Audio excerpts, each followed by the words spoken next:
I would attempt to try to summarize what he said, but basically speaking, I think we have heard about this before, the idea that emerged many years ago about media taking side, which was compelled on most of the members of the Thai media. I think we have heard so much about that the media doesn't have the space to be neutral.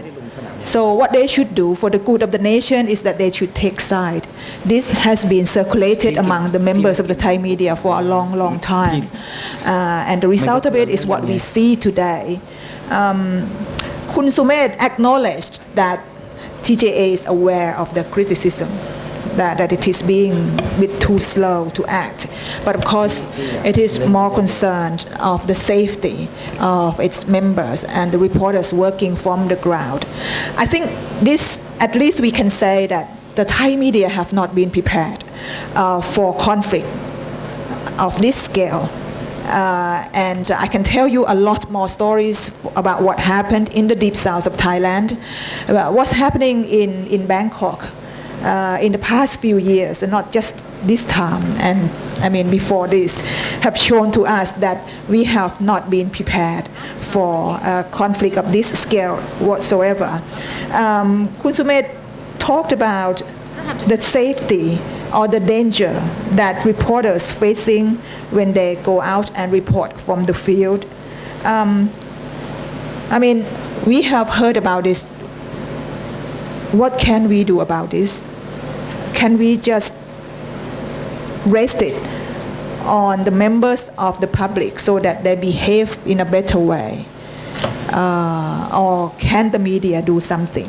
I think we will have to sort of put this question to some of our speakers later on. Maybe I can direct this question to Ajahn PIRONGRONG as well. How the media has behaved, possibly in this political crisis, or maybe more than that, if Ajahn would share with us. Thank you ค่ะ Ajahn เชิญค่ะ Good evening. Always a pleasure to be at FCCT, and thank you, Media Inside Out, as well, for inviting me today. This is something rough. I put up really quickly and roughly to capture what has been going on. And actually, quite a bit of the things I'll be going through would be just repeating what our friend from Thailand has already said, but probably with a little more figures and facts. Well, when I accepted the invitation, I mean, it's kind of a little bit like a conjuring experience. So I came up with all these questions, which I don't really have answers to. And some of them seem to be, I mean, there seem to be obvious answers, but then when you start really thinking about it, it's not that obvious. Anyway, so these are some of the questions that I asked myself, and I try to organize my talk in accordance with these questions. I try to answer some of them, and perhaps some of you could help me answer all of them, because I can't answer all of them. Okay, so first question about the proliferation of media choices. Apparently we have a big proliferation of media choices in the past 10 years, like our friend from Thailand has said, and that is part of the result of media reform, which began in earnest in 1992 in the aftermath of the Black May incident. Because there was almost like a media blackout at the time, and so in the after the media after the Black May incident, there's been reform movements, not only media reform but also political reform as a whole, and it coalesced in the 1997 Constitution, and one of the provisions in the Constitution give a mandate for media liberalization, focusing on the broadcasting sector, and this is the article that I'm talking about. So basically, before, it's righteous for the state to be controlling, or almost like owning and controlling all the airwaves. But with this, that has all changed. Okay, so I just giving you a summary of the before and after picture. So before you have the state monopoly of the airwaves and all kinds of legal restrictions. And other than state monopoly, the state is enjoying the airwaves together with a few selected concessionaires. And I'll be giving you a clearer picture later on, and a very strict system of censorship in broadcasting. The first thing that took place after 1992 was the abolition of the censorship board. We used to have a centralized censorship board with all the program producers, all the stations have to submit the tapes, all programs and advertising alike, to be pre-screened by the censorship board, like 2 weeks, a month or at least 2 weeks ahead of time. Okay, so the picture after that was abolished, and we were establishing a regulator. Unfortunately, the regulator for broadcasting, the selection process took place once in 2001, the other time in 2004, and both times failed because of allegations of corrupt and some discrepancy in the selection process. The selection committee seemed to have some kind of collusion with the final candidates selected. So the Supreme Administrative Court pronounced both selection processes null and void. So we never had, in the past 10 years or so, one of the things that didn't take place was that we never had a broadcast regulator, and that kind of it's a mixed blessing in the fact that on the one hand we don't have a regulator, but we have this. So people were referring to this and the organic law that came as a result, which stated that 20% of the people sector could have access to the airwaves. So everybody was clamoring for the airwaves, whereas we didn't have a regulator to allocate the frequency. And the result, okay, I'm just going to touch a bit on this in terms of technical term. When we talk about new media in international context, we tend to focus on digital technologies, network technologies. But in the Thai context, new media, putting it in the context of media reform, not only refer to digital-based technologies, but also post-reform media, such as community radio, satellite TV, cable TV, and community TV. Okay, so these are new media in the Thai context as well. Anyway, this is the picture before. I'm showing you some figures and facts. This is the ownership structure of broadcasting in terms of radio. 523 frequency and 523 stations broadcast nationwide all belong to different government agencies, starting from the PRD. PRD is the Public Relations Department, which reports directly to the Ministry of Prime Minister's Office. Okay, the Army 128 and MCOT is the Mass Communication Organization of Thailand, which also runs Channel 9 and the Thai News Agency. And MCOT was privatized in 2004 or 5, if I'm not mistaken, but it was a state enterprise before. Okay, in terms of free TV, free-to-air television, we have 6 stations broadcast nationwide, and PRD, of course, Channel 11 owns 1, the Army owns 2, Channel 3 and 7, and MCOT's own 2, and Ministry of PM's office own 1, and we are talking in terms of frequency. This is the picture. The picture is going to change a bit. This is the way each station is operated. So, sorry. So before you only have, actually you have 5 before, and and it's operated as state-run TV. So you have Army TV, MCOT TV, and Channel 11 as state-run TV. But then you have 2 stations which are actually owned by government agencies, but concession out to private concessionaires on a really long-term concessions. Like, for example, BEC, Bangkok Entertainment Corporation, has been getting this concession since, as far as I can remember, more than 40 years. 40-year-old concession and still going. Same thing with Bangkok Radio and TV, which got concession from the army. So these are privately managed, but actually the frequency belongs to the state. And then in our friend was talking about ITV. In the aftermath of after the Black May incident, there was a proposal for a new television station. So we had ITV starting from in the late 1990s. Don't remember exactly when, but then this is.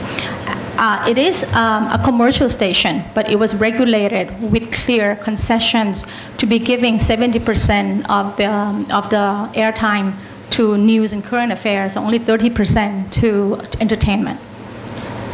But the picture right now is ITV has been nationalized, and I should probably. I mean, many of you may remember that ITV was on the verge of bankruptcy after the 1997 financial meltdown. And the company that came and rescued ITV out of that was Chin Corporation, which belonged to the Shinawatra family. So Thaksin was coming back to politics in 2001, I think, but Chin Corporation acquired ITV in the year 2000. So there were a lot of allegations that flying around that Thaksin was using ITV for political gains. Anyway, when Thaksin was ousted in the coup in 2006, not long after that, the government, the interim government appointed by the political junta, the CNS, the Council for National Security, that government passed a new law called the Public Service TV Law. But before that, ITV was found to be breaching contract. Before that, during the interim government period, ITV was found to be breaching contract. Actually, the allegation of breaching contract was before. It's a long story.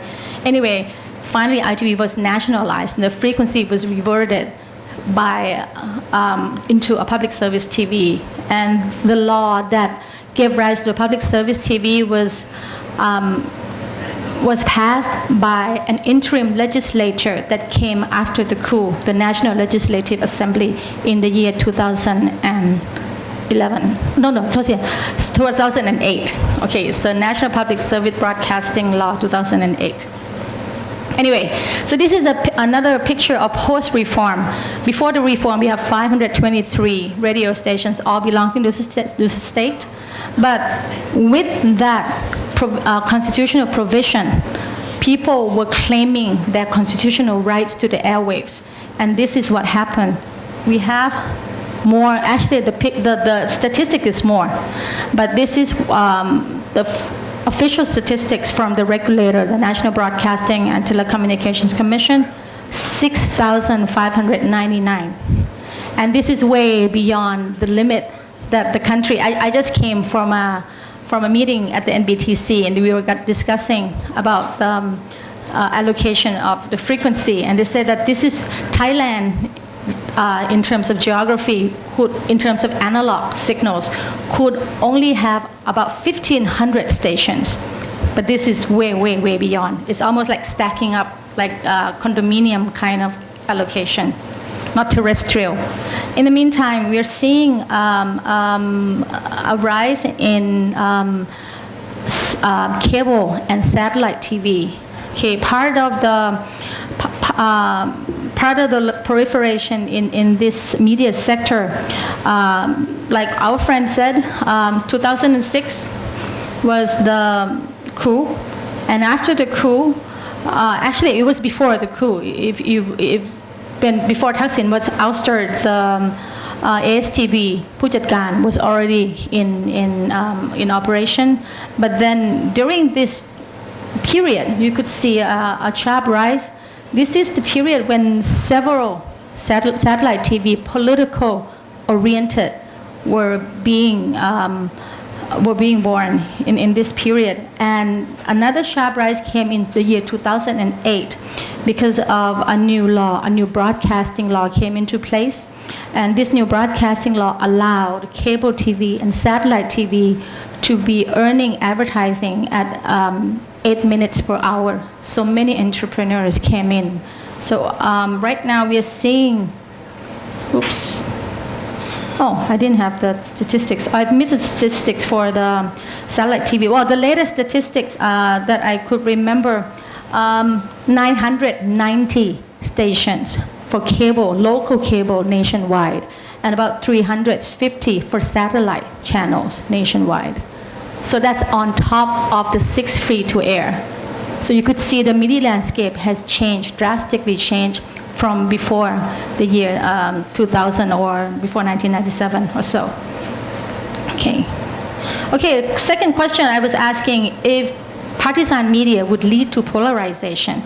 Well, a lot of people said, oh, definitely, because a lot of not so knowledgeable people in the country would be seduced by the partisan messages broadcast in this media. But in the meantime, if you look at the social context, it's very polarized. So it's almost like a question of a chicken and egg thing. If this is a reflection of the polarization, or it is reinforcing that polarization even further. And this picture, you might have seen this picture. This is, I think I got this from The Nation.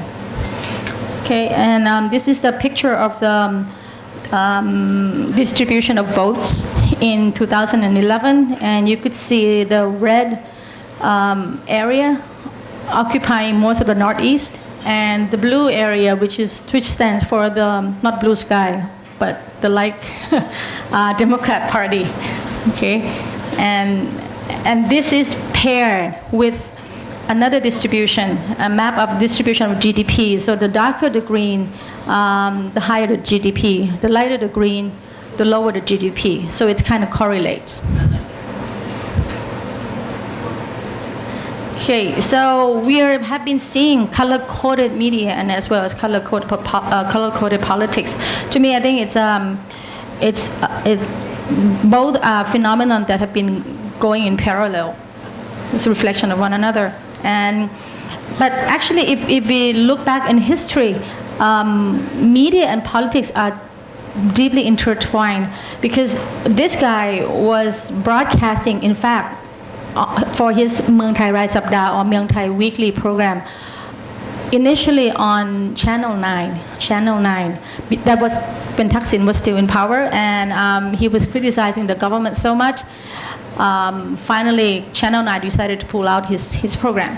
So he went to satellite TV because he wanted to go on broadcasting, and in the end, his movement became the PAD, the People Alliance for Democracy.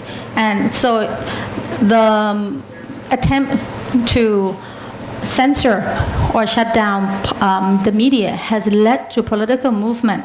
And similarly, when this group of gentlemen,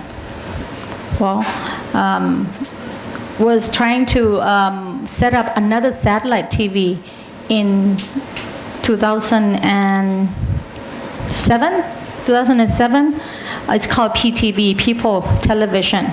The junta, the Council for National Security, decided to block their signals. So these guys never went on air, and the PTV became the UDD, United.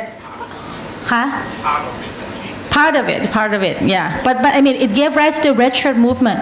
It was the beginning of the red shirt movement. No, that was mentioned before already. That was SOMA, police before, and PTV came in.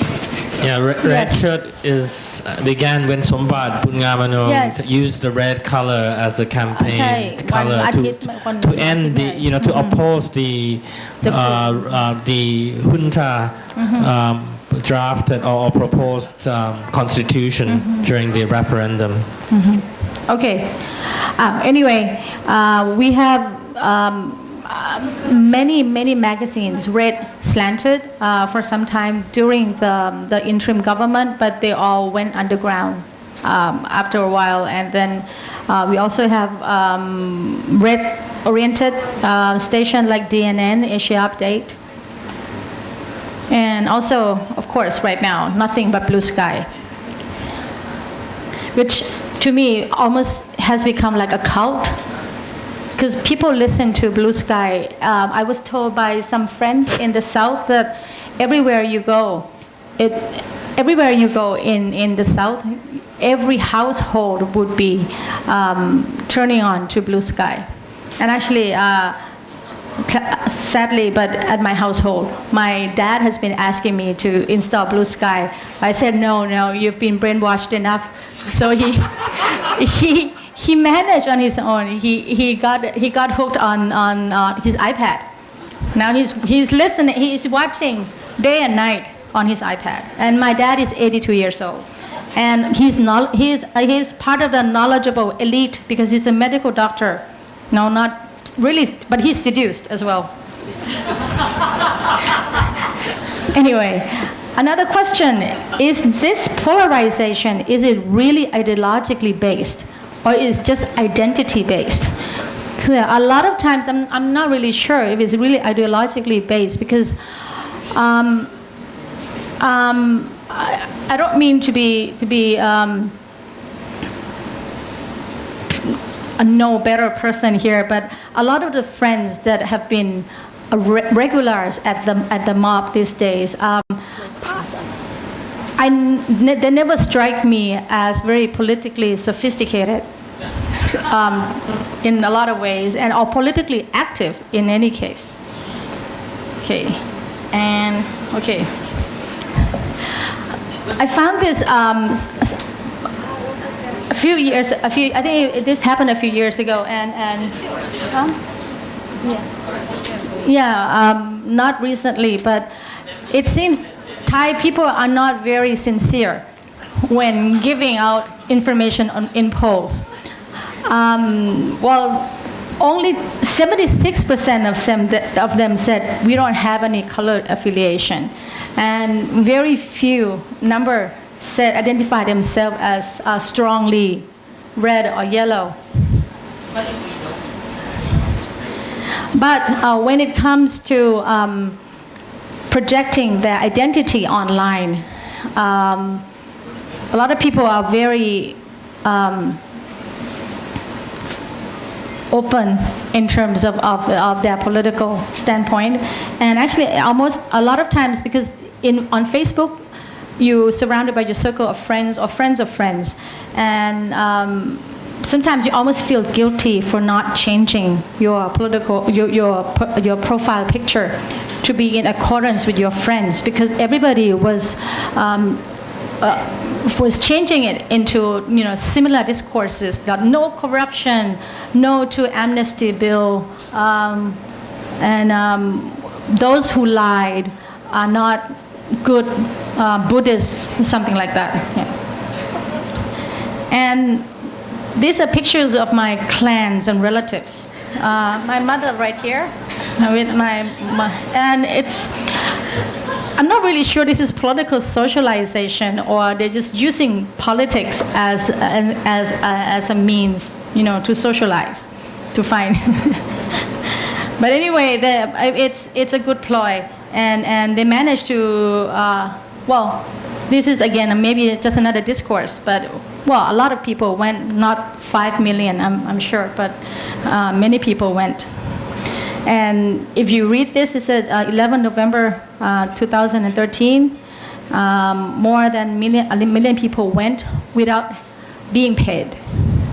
So the other mob was paid. That was the sense.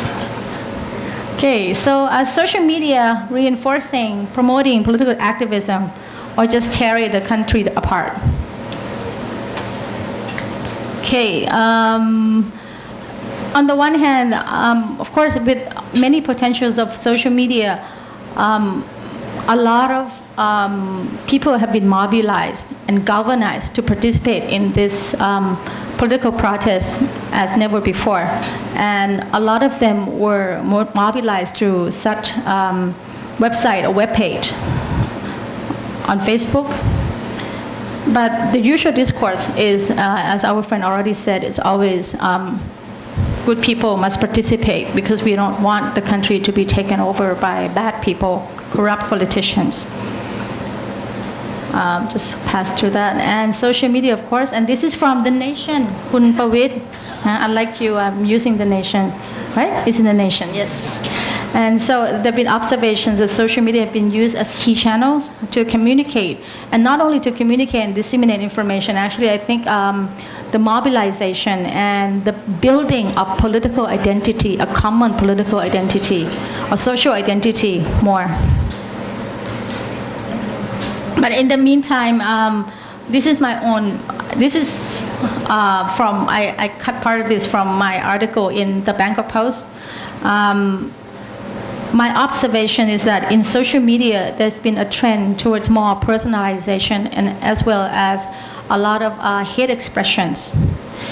You seem to be talking to your circle of friends who think alike, and you would be selectively exposed to the kind of information that you want to hear. So just today, my sister-in-law was putting up on her Facebook that this protest, she's already been unfriended by 40 people. And she has unfriended equal number of people too. So that's almost like 100 people becoming, befriended to one another. So echo chamber, this is actually based on an American professor concept of how an extreme of society and that could be given rise by new technology like Facebook and other social media where you could actually pick who you want to talk to, who you want to be heard to, or any kind of information that you want to be exposed to. So if such, and you could talk as many hates as you like, because this is your circle of people that could put up with those hate. So it becoming echo chamber of, almost like echo chamber of hate speech against the other political category. Okay, this is just expresses the hate because the guy who owned Ichitan drink was giving some kind of interview which expresses his dissent against the ongoing political protest. The next day, there was a widespread, almost like a campaign, not to buy Ichitan. I was standing in line at a drink store, and the person next to me was like, "Do you have anything that's not Ichitan?" That works. Anyway, so that's my last slide. Thank you. Thank you so much, ค่ะอาจารย์PIRONGRONG. I think it's such a pity that we start on you so late, that we don't have so much time to spend on those slides and information. I think they're very interesting. There's a number of things that grabbed, I think, a lot of people's attention. That would, I think, the two color mapped, that's very telling, that we have seen early on. And of course, I think the idea that what we have seen so far is the expansion of the space of the extremists politically. I think this is a very interesting kind of information. But let me go quickly to Gaya. Gaya, you have been waiting for so long. Let us have your thought and your suggestions quickly. Thank you. It's very difficult to come after such great speakers, but I think where we come from, the Southeast Asian Press Alliance, we of course have been monitoring the situation for a number of years now. We talked about some of the political developments way back in 1997. Actually, the democratic process that happened, or democratization that happened at that time in the region, in Thailand, in Indonesia, in Philippines, was the reason why SIPA came about in the first place. So it's actually trying to take advantage of the more progressive, the more encouraging developments in terms of media freedom in the region. So it is kind of, sometimes frustrating to see how some of these developments are going back instead of going forward. I think our colleagues have really touched a lot about the context, and I think it's important also to realize that whatever that's happening in these last few months are not isolated. They have had a history. It does reflect the overall challenges that the media also faces, and I would say it's the political economy problem that we really need to look at. And it's not just about Thailand. There are a lot of unique things about Thailand, but threats to the media is not unique because it is a global problem. It is definitely a regional issue in terms of how the political economy is setting the way the media operates. Money is determining a lot of things, as our friend from TJA has also explained. The challenges they face today is not so simple because it is also shrouded in terms of the advertising interest, the commercial interest, but also the way in which new technology has made it a lot more challenging for the media. So I think that, without actually taking away the importance of key political developments, I think it is really, really important to look at it within the context of what is the political economy of Thailand at the moment. And I think that you have also talked about, we hear a lot about the capitalist, the evil capitalism. I mean, does anyone have an alternative? I don't think so. So it's whose evil capitalism that's actually dominating, including the media today. So, and it's not just Thailand. You see that happening across the region, that is determining the way in which the media is operating. I think there's a lot of gains that have been made since 1992, 1997. And I think it's very important to make sure that those gains are not actually being stopped or jeopardized. Unfortunately, I think from 2010, the threats that happened in 2009, 2010, we see that repeating in the latest crisis. The intensity may not have been as much, which is a good thing, but I think we cannot ignore the fact that media has become the target again. It continues to be the target. And it's interesting because Ajahn PIRONGRONG shows about the ownership of the media. It's interesting that anti-government protesters say we have to go and tell the media not to be pro-government, but look who owns the media, and the kind of rhetoric that comes in it. It's almost as though like we're not really understanding, or we don't really want you to unpack all the information. We just want to be angry at somebody at the moment. So let's go to Channel 3, let's go to Channel 11, Channel 9 and see how angry we are. But look at the history of all of these media organizations. Who owns them? Who is running them? And before actually saying that this is just pro-government or anti-government. So I think that the way the protesters and the leaders of the protesters have actually framed this have not been very useful, even for their own constituents. So it is really a mob mentality. We are targeting, but we are actually not telling what is accurate. Because the picture is something completely different.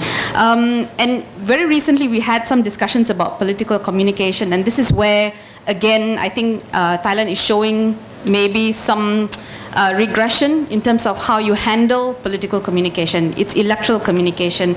How is the media playing its role in making people understand about democracy, the principles of democracy?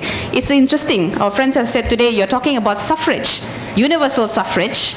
I think it was quoted in Thomas Fuller's article, someone who had tweeted, is this 2013 or is it 1913 or something like that? It's interesting that you're talking about it now because obviously there's been a gap. It's like there's been a vacuum of debates about democracy. And considering that Thailand has had a freer press in the last maybe 15 years, 20 years compared to the others in the region, this is actually very worrying.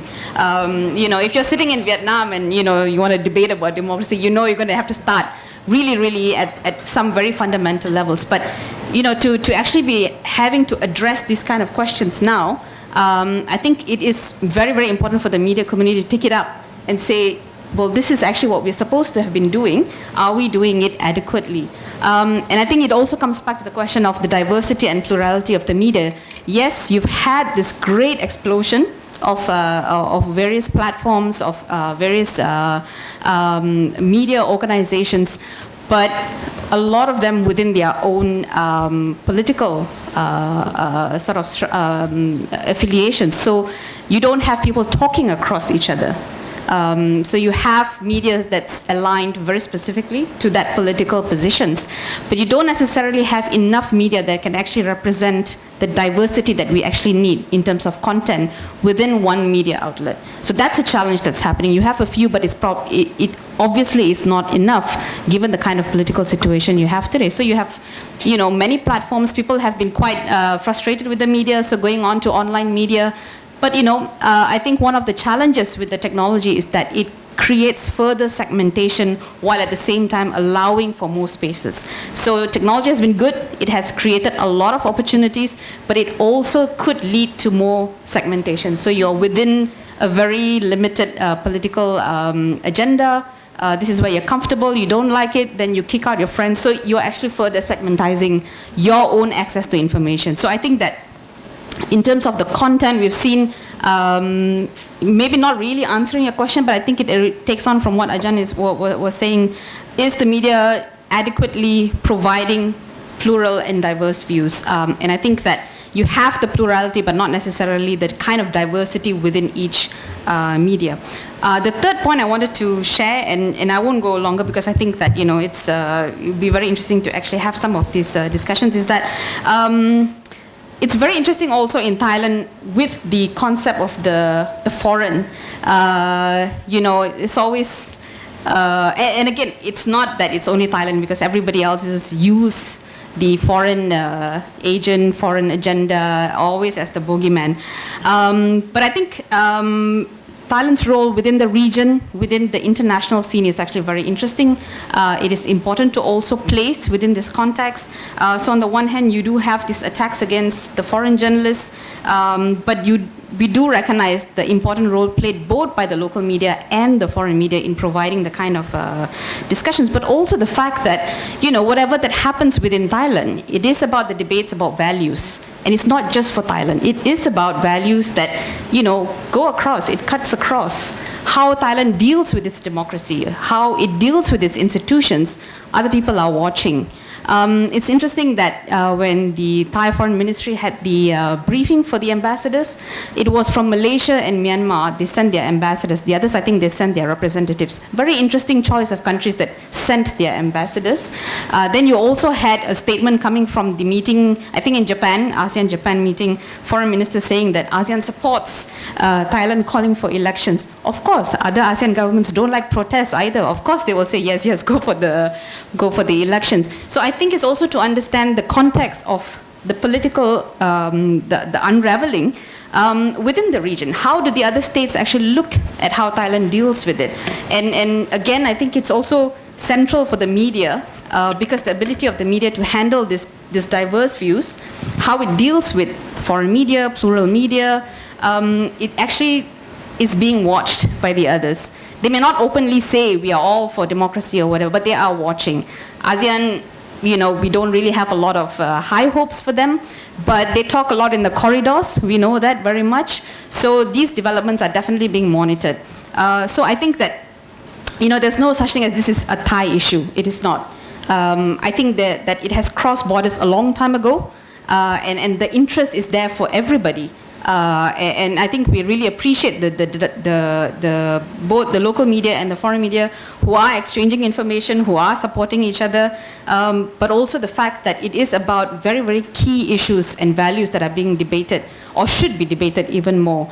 I wish that the media from the other countries in the region picked up a lot more of this content, but you can tell that protests, political upheavals are seen with a lot of worry by other governments in the region, particularly, so they don't like this kind of big gatherings and all that. So of course they're going to say, yeah, you're a democracy, you should go for elections, but you have to unpack what that actually means in the ASEAN context. So is the media unpacking all of these things? Is the media able to actually tell its readers in its own space, the variety of views and the perspectives?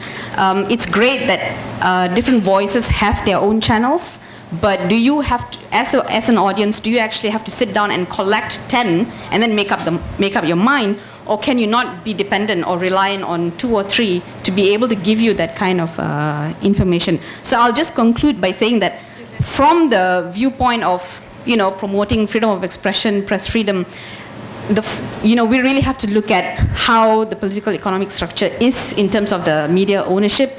We hear a lot of word reforms, but neither the previous government nor this government have been very serious or have been serious at all in terms of reforms. Yingluck said it when she came as Prime Minister, but there's been no reforms in terms of overhauling the kind of media system towards a more democratic system. There have been attempts at actually stifling, introducing provisions that are actually stifling. So that's actually not a good indicator. But we have to look at that if we are talking about long-term reform. Otherwise, 3 years down the line, if there's another crisis, we are going to be talking about the same thing. And I think that journalists are getting tired about being in the middle of the situation.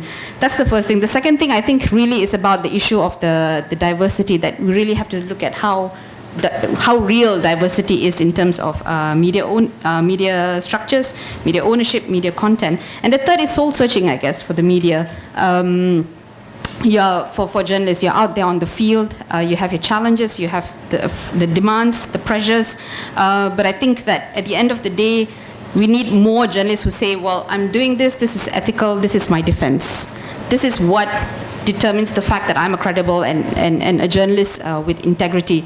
Because of course, in times of crisis, a lot of information goes out, is being circulated, but it is those that are done with credibility and integrity that will stand out as the one that is important. So I think these are the three areas that we talk about, not just in this current context, but really in difficult situations. Ethics can be your defense. It's not your only defense. If somebody's going to shoot you, that's probably not going to save your life. But I think that really when put to the test in terms of whether you're able to influence and be credible, then I think that is something that needs to be looked at. Yeah, thanks. You put so much thought into such a small time. I think we have time for questions and comments and reflections. I think our friend from Thailand, Kun Sumeth, earlier on touched on one particular issue, which was the incident that happened at Ramkhamhaeng University. And I know for a fact that there are some people here who had been there and possibly want to share some of the information or exchanges thought on that particular point. Nick, would you like to do that? Maybe to start with you and then someone else. Thank you. Well, it's a bit difficult to say what to share because I shared most of what I had to say already in my story on the Ramkhamhaeng incident. But I think what's quite significant that Ramkhamhaeng incident is still highly disputed. There's, apart from my story, very little quite clear descriptions of what happened, why things happened. Different sides use it as a politicum. But for me, what I also want to say, this Ramkhamhaeng thing is for me also quite symbolical in many ways, as I look at the situation also in terms of how we as the media come in as a semi-warlike scenario, is at least in the psychology. It's black, white. You are red, you're yellow. There's no nuances. I'm coming, say, from a country where it is accepted that every newspaper or magazine has certain slight political leanings, be they slightly pro-conservative, slightly pro-liberal, or slightly pro-social democrat. Here is always the term of a journalist has to be neutral. I don't know what neutral is. It's a neutral journalist for me is a castrated journalist. A journalist has to be factual. That means factual being in sourcing and also not omitting uncomfortable facts, just being factual, not neutral. Nobody can be possibly neutral in that sense. And so in the Ramkhamhaeng discussion, especially what I've seen in much, I can't read the Thai language newspapers, but what I've seen especially in the Bangkok, in a Nation, and to some degree in the Bangkok Post, Achara wrote some good articles on it, but the Spectrum article was slightly uncomfortable for me, but initially only that so-called student was mentioned, not the dead red shirts. not the injured red shirts. So it was very selectively presented, but it also comes to the point that a lot of the journalists, especially field journalists, are terrified in that situation. I'm terrified. I was attacked. I mean, that terrified me quite a lot. It could have been a lot worse, and we can count on that. More journalists will be attacked in that situation as well, as long as it goes. And I know for sure that several other journalists who don't want to come forward were physically attacked as well. Foreign journalists and possibly Thai journalists as well, which I don't know exactly about. So I think as this conflict prolongs, also as journalists, we have to really think about our own safety. How can we stay safe, and how can we group together, in a sense, to keep our fellow journalists safe, which is going to be very difficult, because I think at least the psychology of the situation is a warlike psychology, and some of the violent incidents, such as the Ramkhamhaeng incident, are somewhat comparable to a little warlike scenario, how to work there, how to stay safe. Because the green armband obviously doesn't provide safety. In my case, I was attacked by one of the attack occurred after a key leader of the Democrat Party protesters pointed me out as a so-called red shirt journalist.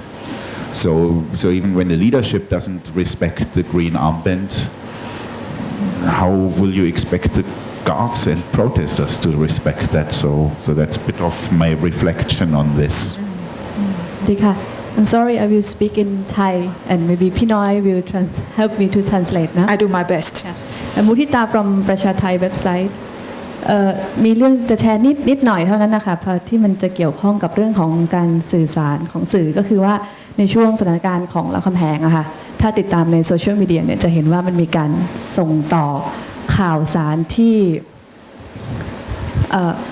อาจจะไม่ใช่ข้อเท็จจริงทั้งหมดแบบรวดเร็วมากอย่างเช่นบางทีมันมีการแชร์ข่าวแม้กระทั่งรูปของ6 ศพวัดปทุมอะไรเงี้ยค่ะแล้วก็แชร์กันเป็นหมื่นแล้วก็บอกว่านี่คือนักศึกษาที่ถูกยิงอะไรเงี้ยมันรวดเร็วมากแล้วก็แม้กระทั่งต้นตอนเนี่ยจะลบแล้วแต่ว่าพอมันกระจายไปในโซเชียลมีเดียเนี่ยมันก็ยากที่จะควบคุมแล้วมันก็สร้างอารมณ์เกลียดชังของนักศึกษาซึ่งไปคุยกับนักศึกษารามหลายคนก็รู้สึกว่ามันพุ่งมากจริงๆเพราะว่าเขาเสพสื่อจากเรื่องนี้แล้วก็สื่อหลักเนี่ยอาจจะเข้าพื้นที่ไม่ได้รายงานอาจจะได้แค่บางส่วนเพราะว่าเหตุการณ์มันถูกบล็อกคือหมายถึงตำรวจก็เข้าพื้นที่ไม่ได้แล้วก็คนก็ต้องเสพเอาจากข่าวสารในวงของตัวเองอันนี้ก็อันหนึ่งแล้วก็มันอาจจะสะท้อนมาถึงสื่อที่เป็น professional นิดหน่อยก็คือว่าบางทีเราก็อย่างที่พี่ที่ไทยรัฐพูดบางทีเราก็รายงานตามที่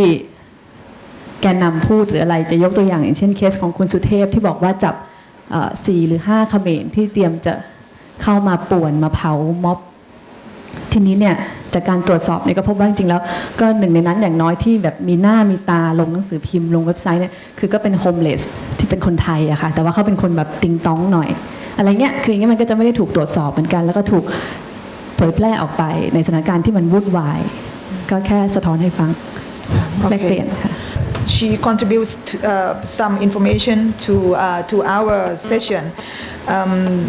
Her point is that social media has played a part in circulating very rapid kind of misunderstandings. For example, what happened at Ramkhamhaeng University.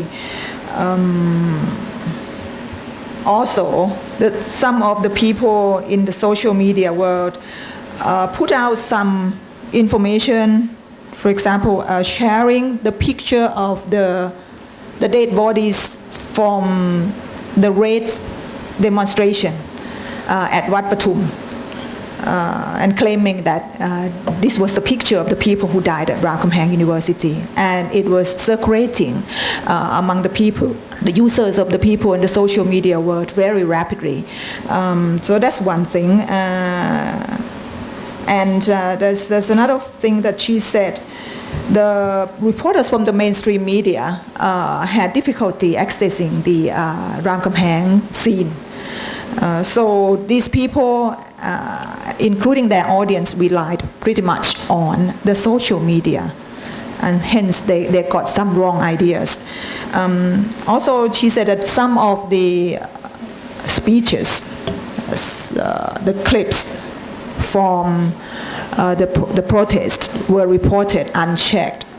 For example, Wasutep accused of somebody, foreigner, disguised themselves to be among the protesters and was there trying to harm the protesters, and it was in fact some homeless people. Yeah. So thank you, Pra, for your information. Please. Hello, my name is Montero. I'm an ex-journalist, but now I'm working for an international organization. I would ask the questions in 2 languages so that perhaps I would have an idea of how our colleague Kun SUMETH from Thairat newspaper would address my question. I have observed that not only the media has a potential to influence further segmentation rather than being a complementarity of non-biased information, but it also, the media has aggravated gender discrimination situation against the Prime Minister. I would like to hear the comment from the panel.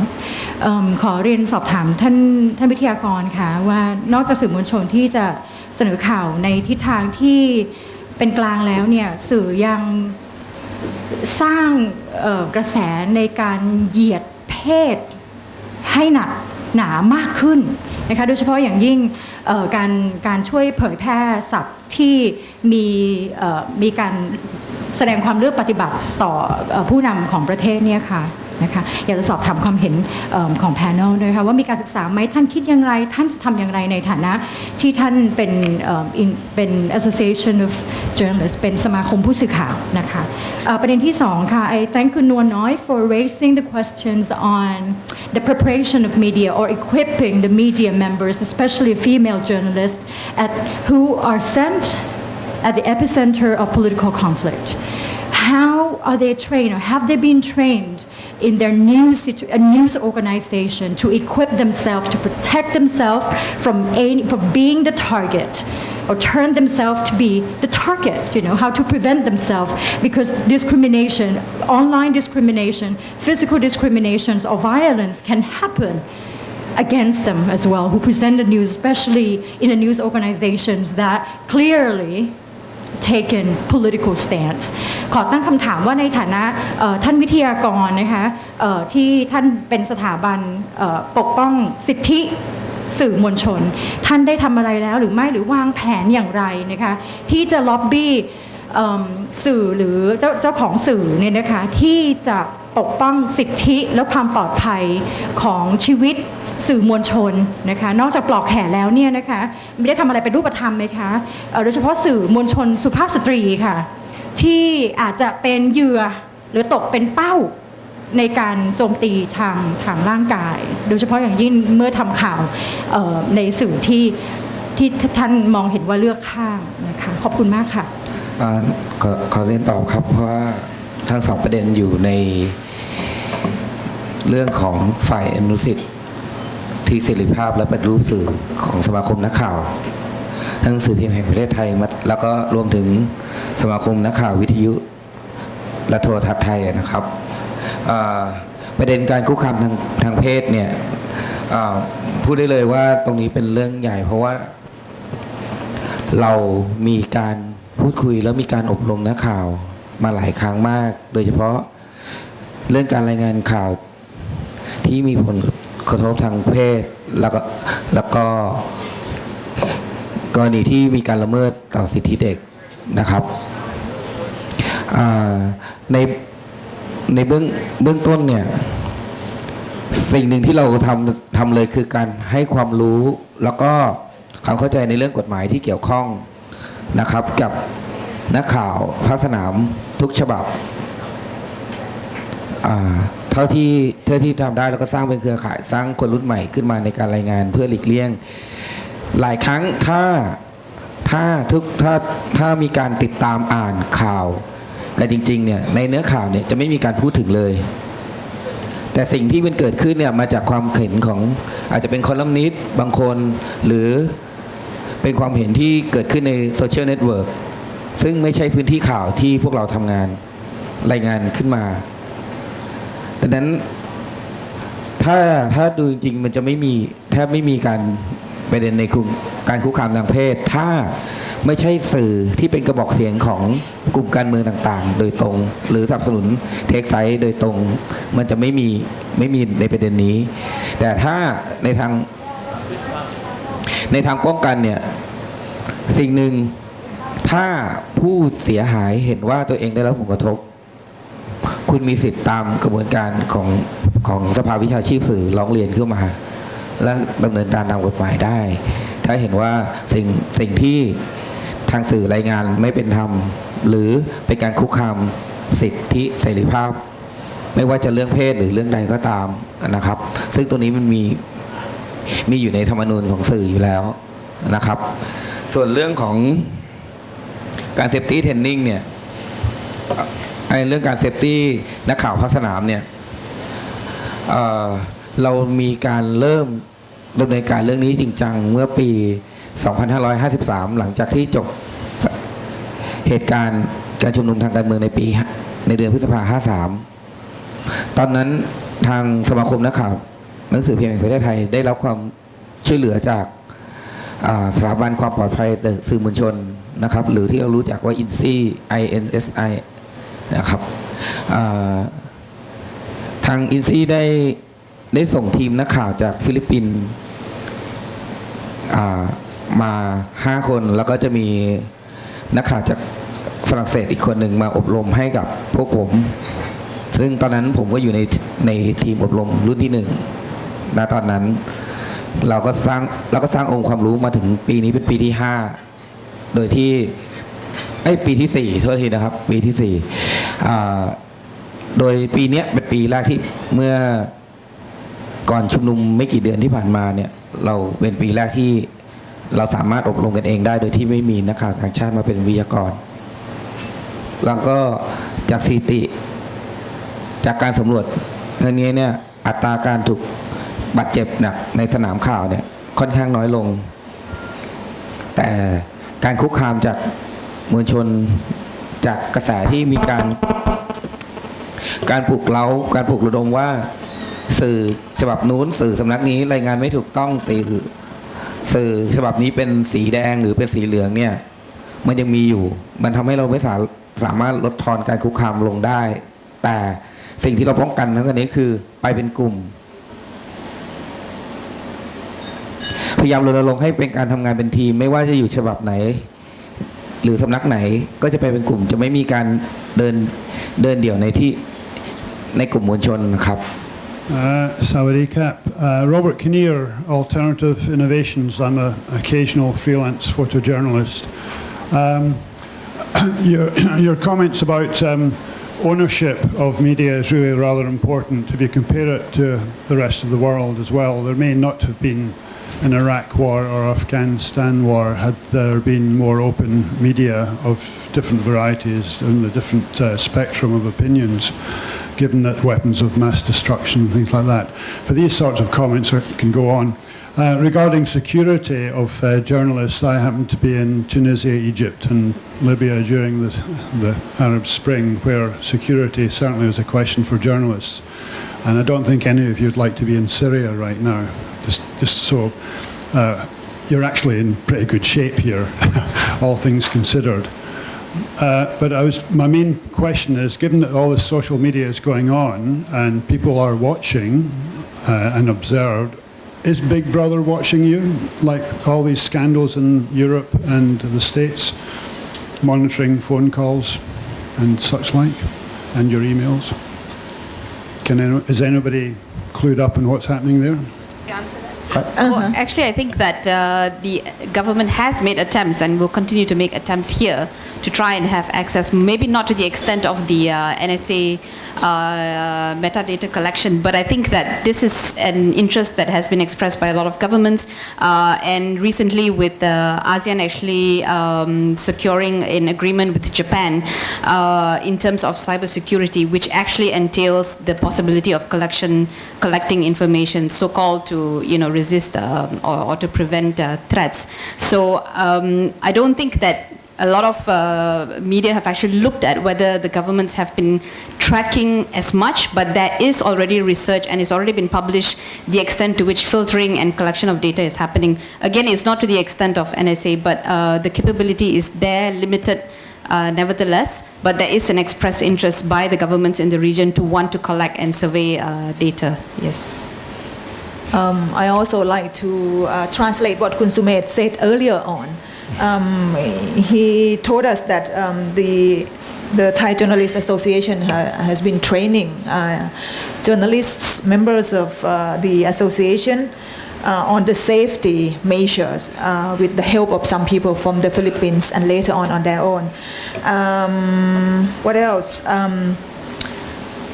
Well, on the gender issue, he basically said that the TJA as well trained reporters so that they are aware of the issues concerning the legal, the laws. And